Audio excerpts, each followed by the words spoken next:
Hello everyone, I'm Jacquelyn and welcome to my Not Living Alone diaries where I share a glimpse of my life as a wife and a fur mom.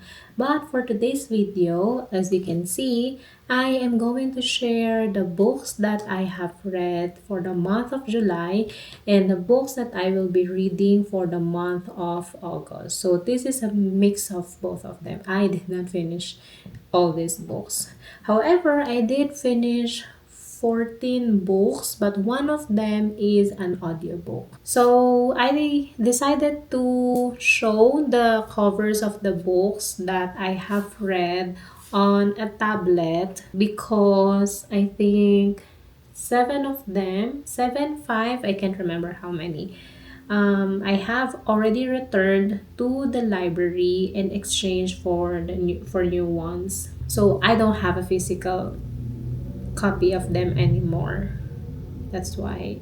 Let's start with the first book that I read, which is Real Americans by Rachel Khong.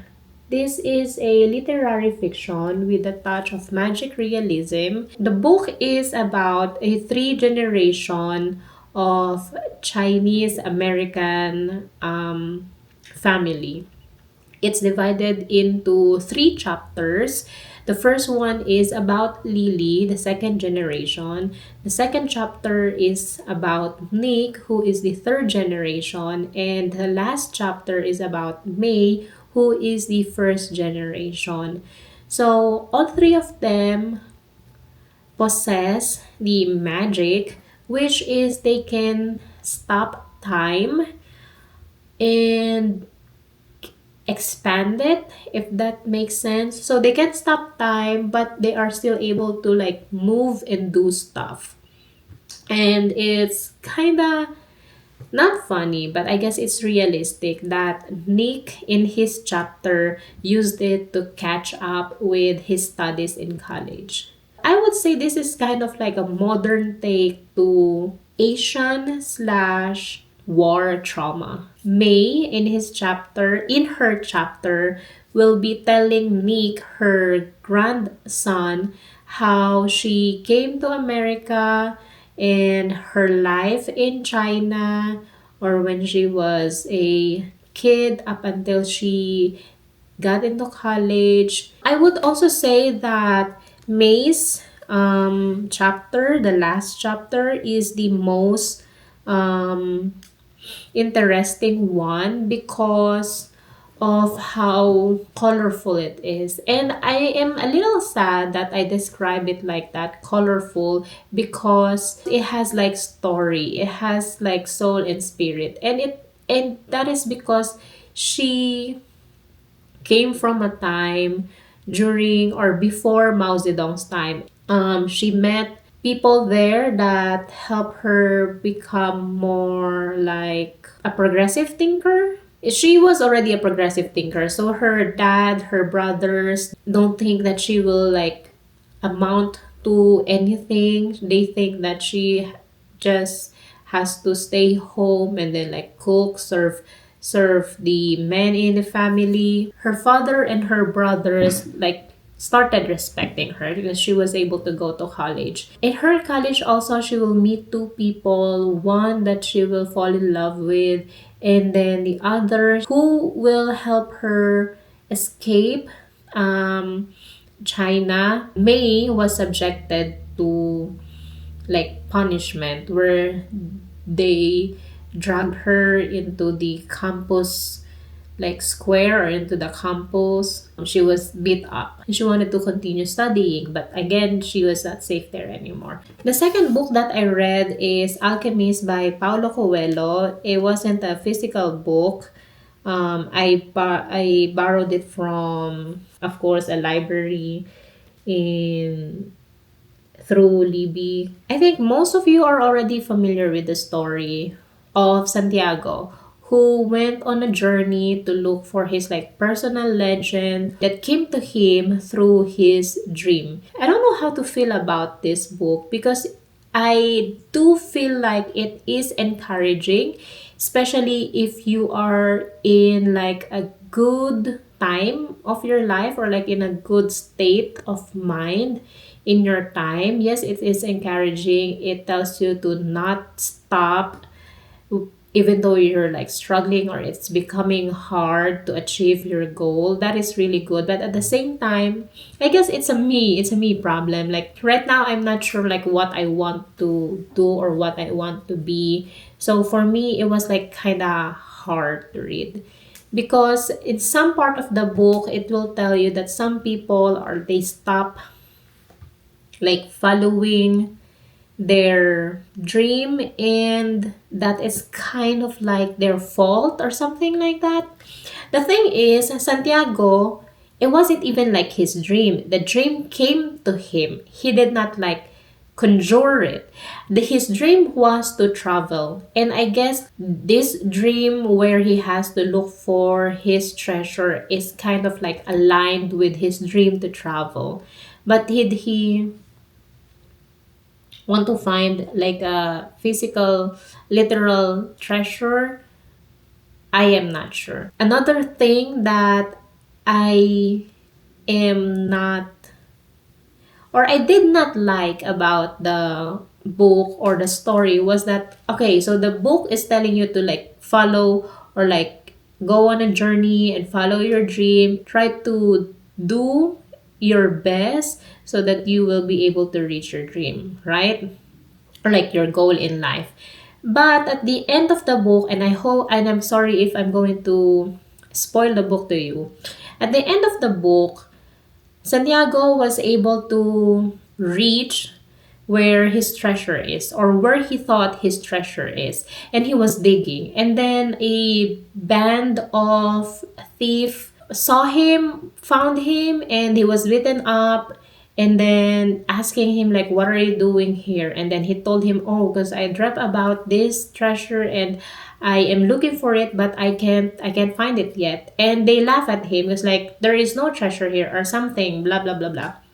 And the leader of the group especially laughed at him, because he said that he also had a dream, almost the same dream as Santiago, and that his treasure is also like in a different country or in a different land. Santiago came from a different land, had to travel to another country where he is supposed to find his treasure. And the leader of the thief had almost the same dream. He is from Morocco, and he has to go to Spain to like look for or dig for his dream.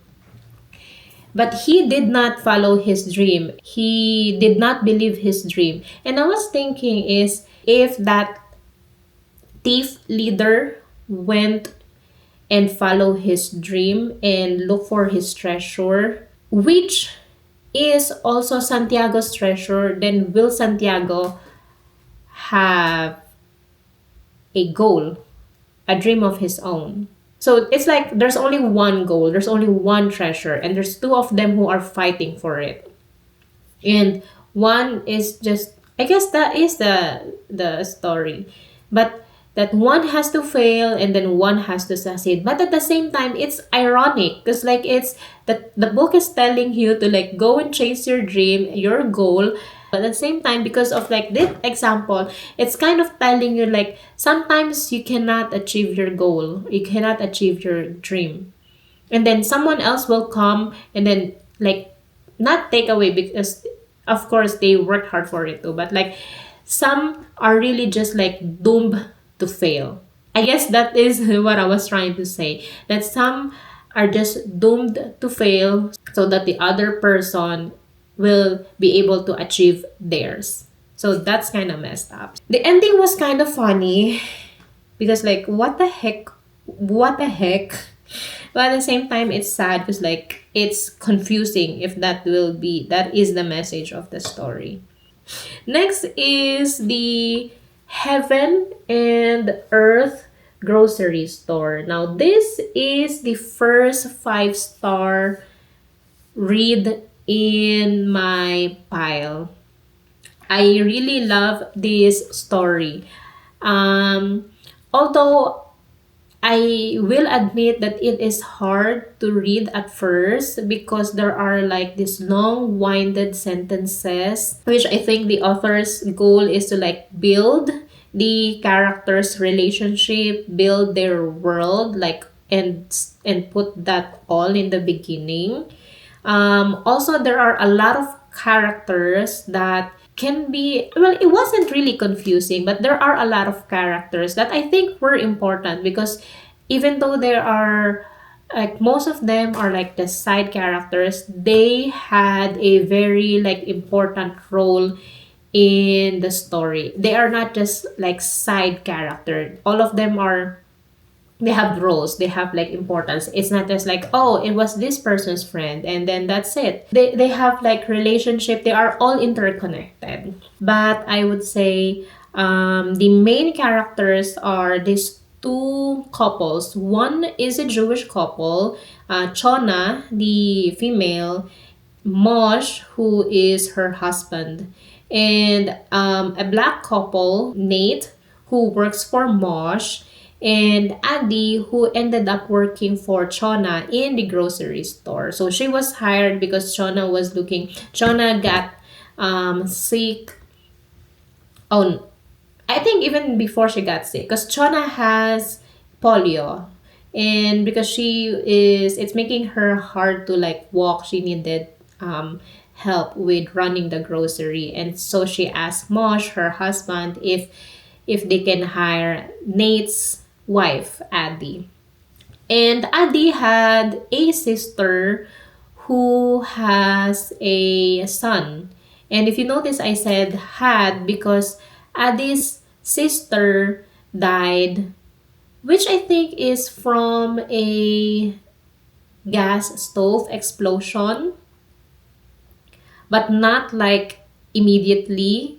It also is the reason why Dodo, the her son, which is Addie's nephew, became blind. So that is kind of the start of the conflict in the story. Dodo, because he lost his mom like a few months after the explosion, and he doesn't have a legal guardian, although he has his aunt Addie and Addie's husband Nate.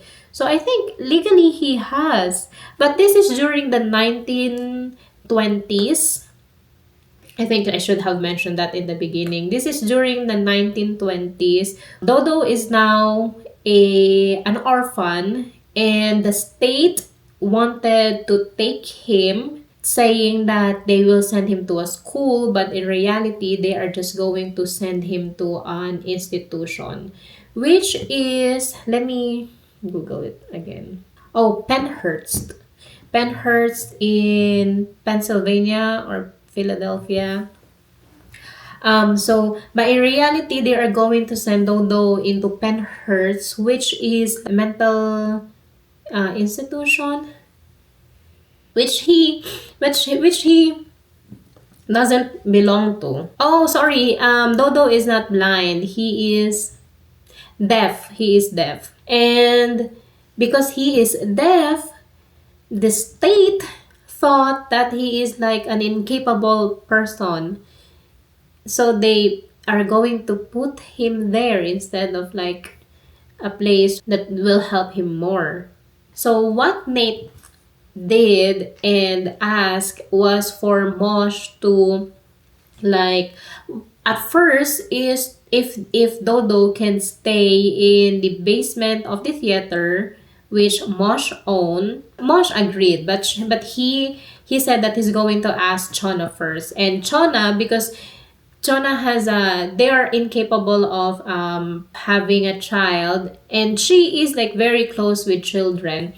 She told Mosh that no, he's not going to stay in the basement. You have to bring him here. He can stay here with us. Yes, he is going to stay in the basement of the grocery, but the grocery is just like under their house. So like their living place. And the goal of the whole community is to at first keep Dodo out of the state's eyes. And I don't want to reveal more. I really love this book.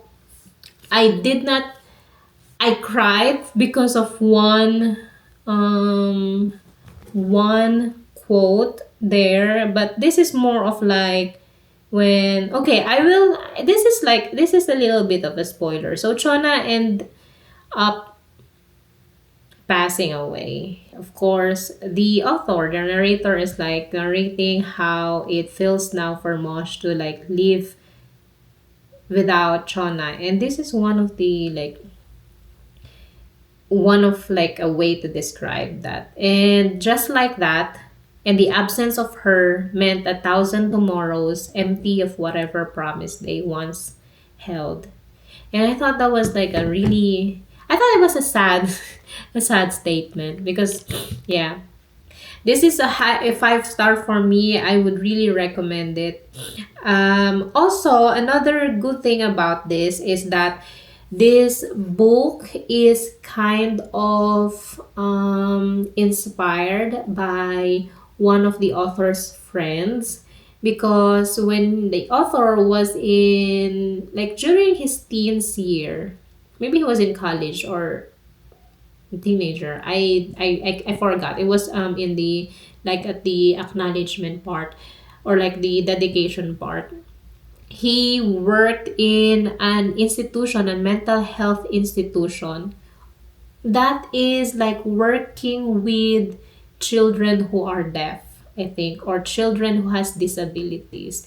And I think that and his friend was like really like inspiring, and he has this like mission to really help children with disability.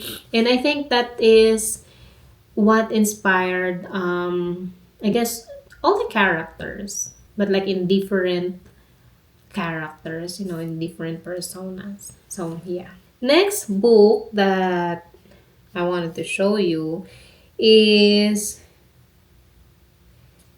The Atmosphere. I mentioned in my previous video that I wasn't planning on like reading this because the cover doesn't really appeal to me.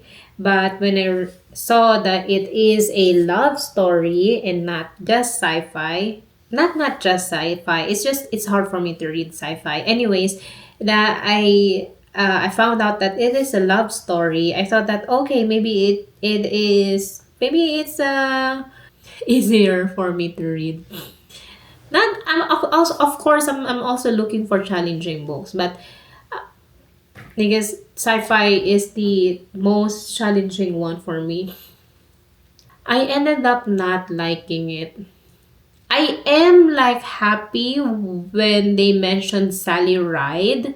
I did not know about Sally Ride. Sorry for my ignorance. Or I guess I did not realize that, oh, like wow, I did not realize that there was no female astronaut during the first time they flew to space, or they didn't like include other race or ethnicities. Hello, honey? Yeah, any ethnicities in the first like batches of astronauts in NASA. There are a lot of things that I don't know, and I am sorry to be that ignorant, but at the same time, it also made me sad because I don't know a lot of things. That's why I am trying to read more, even though they are just fictions, because some fictions include factuals like Sally Ride, and that was like one of the most touching parts of this book.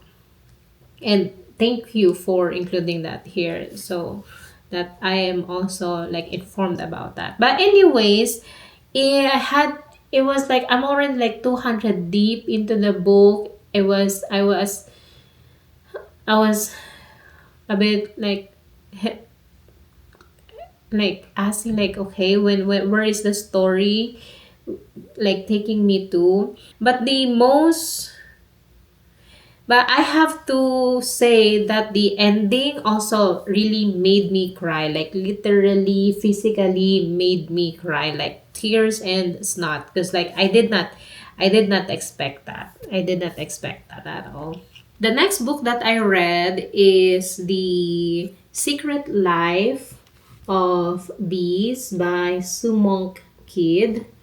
I only was interested in reading this book because I read The Mermaid Shared by the same author, and I was in college, and I thought it was a good book. I think I remember me crying or like feeling a lot of emotions in that book.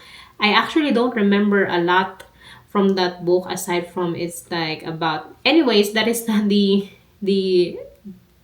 review the video is about, so I'll skip that one. Anyways, while reading it, it made me realize like why did she has to include black characters in her book. Yes, of course, I love reading books that are written by different ethnicities, different races. I like reading characters from different races and ethnicities, different people. But while reading it, I felt like she kind of used them as like an accessory to make her book interesting, which like puzzled me. So the story is about Lily, another Lily, who lost her mom from an accident in her childhood. She was maybe 3 years old, and she kind of has a memory, but at the same time she doesn't know if it's like memory is right, and her father is not like helping her with it because it was a bad memory, it was like a bad accident, but at the same time her father also became like abusive. This is 1930s. So again, the segregation of black and white. So Lily has a nanny, Rosaline, and Rosaline, she wanted to like enlist herself, so or register herself so that she can vote. And then on her way to like the registration place, Lily decided that I'll go with her and then accompany her. But because there are racists on their like on a neighborhood, in some neighborhood that they were like crossing through, they got into like a big fight, and then Rosalind ended up in prison. And Lily thought that she will try to sneak her out. They sent Rosalind because Rosalind was beaten up badly. They had to bring her to a hospital. So Lily went to the hospital and sneaked her out. And then she told Rosalind that I'm planning on like looking for my mom. I are like looking or like trying to learn where she came from. She found this like picture of a black Mary, Mother Mary, and there's a place written on the back of that picture, and she thought that she will go there and she will bring Rosalind. She found out that the Black Mother Mary is actually from a jar of honey. She thought that, oh, there might be a connection because it's a little too niche. So she thought that, oh, okay, I will look for like where this like honey maker is from, and then maybe I will learn more about my mom, because like my mom kept this picture. There must be something. So Lily met the honeymakers, the Boatwright sisters, August, June, and May, and they all have their own stories, which I appreciated. But at the same time, that's what made me think like, yes, I appreciate that they have their own stories, but if you take out their characters, I think that the story will be like very bland. And that made me think like, is that the reason why she added this black character so that her book is like will be like interesting? And that made me think like, oh, I don't know. Or maybe I'm just being skeptical. The next book is The Cat Who Saved the Library. This is another Kindle read. I didn't realize it was just like readily available on Libby, so I borrowed it. And I didn't realize that there is a part 1. Yeah, it mentioned that it's written by another best-selling author who wrote The Cat Who Saved the Books, but I didn't realize that they are kind of, or they are connected. And I chose to read this because the books that I have been reading before it felt a little heavy. And I decided, oh, why not something like whimsical? And I thought like cat, library, that's whimsical. But it ended up being one of the most philosophical. So the story is about this girl, Nanami, who has an asthma. It was an important detail in the story because she or people around her had been telling her like to be careful, like you're weak, you have like your body can't take this or that. So you have to be careful and like take care of your health, which is correct, but at the same time it kind of like make her feel a little limited because like she's being restricted on what she can do. Nanami is also a book lover. She also likes going to the library. It has become like her and her father's thing ever since they lost their she lost her mom. So she's been in the library like almost, I guess, every day after school. And she noticed that the books are starting to like disappear. Like someone is stealing the book. They're starting to disappear. One day she was reading and then she saw this like suspicious man in a coat or in a trench coat and found out that this man was like stealing the books that are like classic books that she loved reading when she was a kid, like Three Musketeers and Lupin. I don't know if the Lupin that she was talking about here was the Lupin, the anime Lupin. And so she decided to follow the man. She also saw that the man was going through like this like blue light, like almost like a portal. And she found out that this is not just like a regular person. And at the same time that she saw that, a cat appeared who talked to her. And yeah, it was another like puzzling thing for her. But at the same time, she found out while talking to the cat that the cat was after that man and she wanted to help because she loved that book. She will do anything to like help him to like get those books back. And it is I thought it will be a pretty light read, but I did love the book. It is interesting, but it has like this heavy messages. I don't know why I keep on saying heavy. It's just it has like these profound messages that I do appreciate, and I have actually like highlighted them. The truly powerful have no need to flaunt weapons. The weaker you are, the more you feel the need to show off. What else? Those who those who have abandoned their own truths just stop thinking altogether. It's pretty heavy, yes. I was expecting something like actually I don't know what I expected of fantasies because like fantasies are not just like whimsical. They have their messages. That is a reason why they are like has this like different powers and abilities that they can do and they go on a journey. I don't know why I keep on saying like it's heavy. But yeah, so I think that you will love this book. Especially if you like reading Japanese books, you like reading about books that are about books. And then I am also planning on reading the first one after I have finished the other books in my Kindle. Next book is the Where the Crawdads Sing by Delia Owens. I didn't know that Delia Owens is a zoologist, and I think that is one good factor why her, I don't know if she is also like biologist, but that is also one good factor why the book is like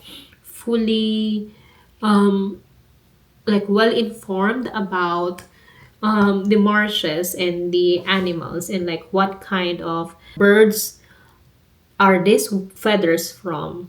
Although you can, yeah, you can research about it, but it was just amazing to me because she wrote novels that are like aligned to like her interest or her job. Anyways, the book really started with like really well. I was planning on like reading it while reading the movie. I mean reading it while watching the movie, and I thought like the beginning of the movie where what's her name again? The one who played Gaia, the one who was in Normal People.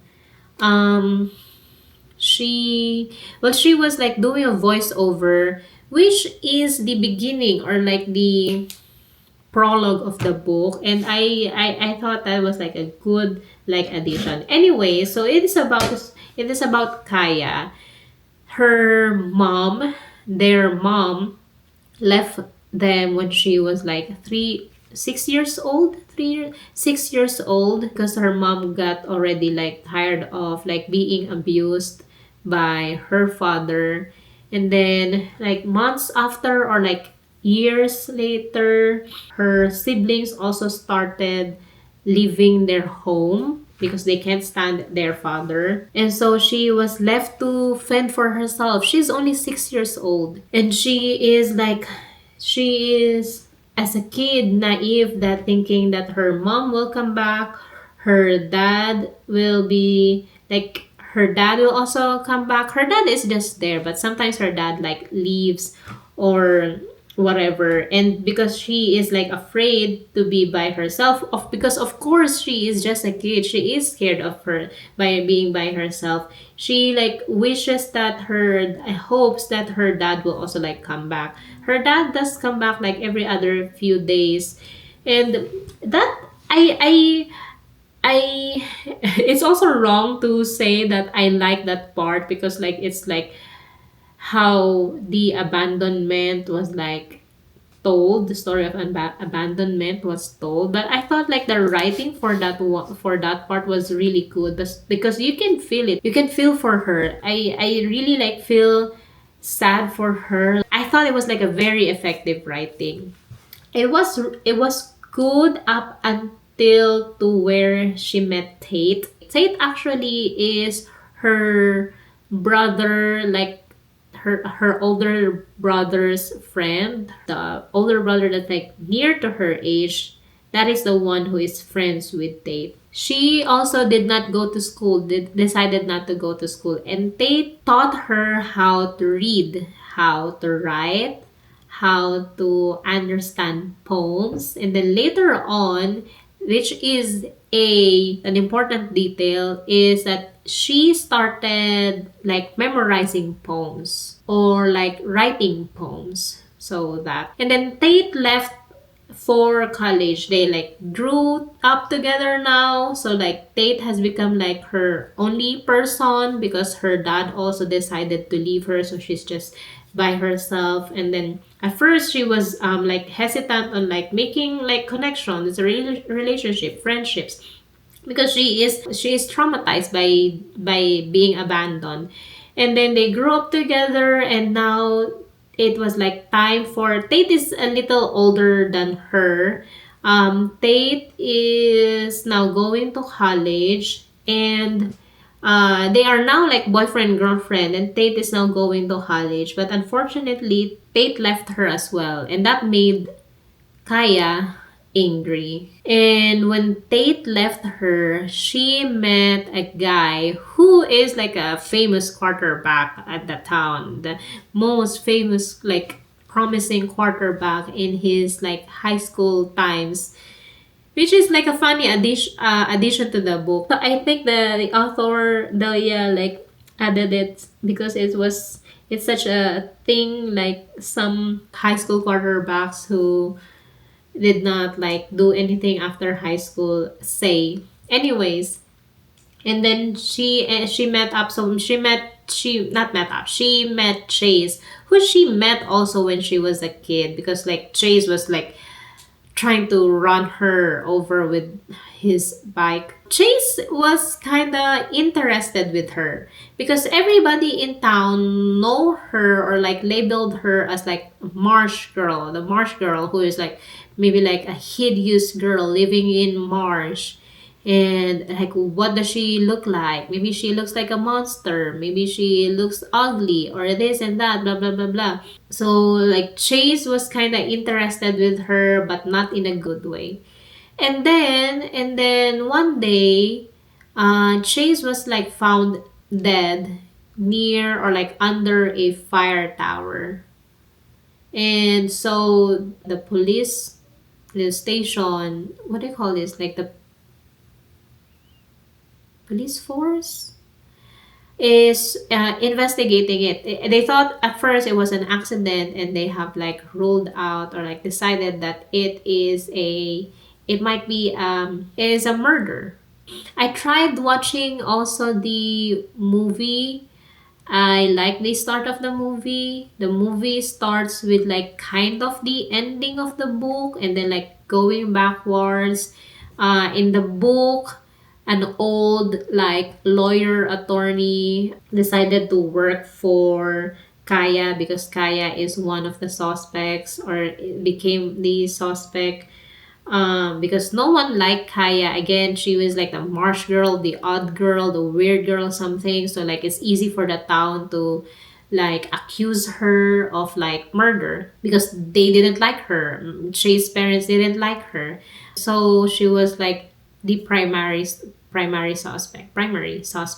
Anyways, and then in the movie, the lawyer was introduced. While I was reading the book, for me it was like rushed when they added the lawyer. Like, why did a lawyer, a good lawyer who is now retired, decided to take the case for her? Like, I needed also a little like reasoning, a little background story. In the movie, it was he was actually like added, like he is also almost like one of the main characters, where he I think he came from a different, in the book he came from a different town, and he just like hears about the story of the marsh girl. But in the movie, she is like just like this like person who is just like around the town. And then she also met Kai. He also